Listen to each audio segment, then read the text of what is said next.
মানুষ তার জীবনে দুই ধরনের পরিস্থিতিকে খুব ভয় পায়। এক, কোনো কারণবশত কারোর সামনে নত হওয়া।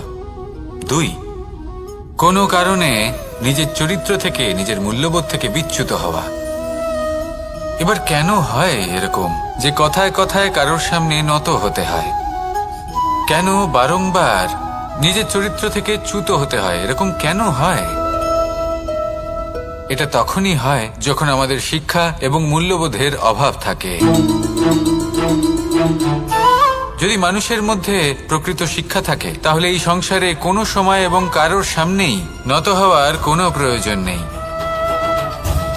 যদি মানুষের মধ্যে মূল্যবোধ থাকে তাহলে তাকে নিজের মূল্যবোধ বা চরিত্র থেকে বিচ্যুত হতে হয় না, তা সে যাই হয়ে যাক না কেন। কোনো বালককে যদি জন্ম থেকেই সুশিক্ষার অধিকারী করা হয়, শিক্ষিত করা হয়, মূল্যবোধের অধিকারী করা হয়, তবে সে এই সংসারে এমন কর্ম করবে যাতে সে নিজেকে, নিজের পরিবারকে, সমগ্র সমাজকে গর্বিত করতে পারে।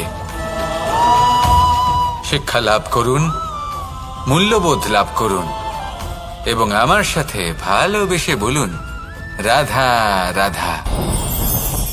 এই সংসারে কোনো বস্তু হোক বা ব্যক্তি হোক, তার একার গুরুত্ব কিন্তু খুব বেশি নয়। একটা উদাহরণ হিসেবে বৃষ্টির ফোঁটাকে ভেবে দেখুন। যদি একটি বৃষ্টির ফোঁটা হয় তাহলে তার খুব বেশি গুরুত্ব থাকে না, কিন্তু যখন সহস্র বৃষ্টির ফোঁটা মেঘের মধ্যে দিয়ে ঝরে পড়ে তখন সেটা বর্ষার রূপ ধারণ করে। সেই বর্ষা যা এই প্রকৃতিকে শান্ত করে।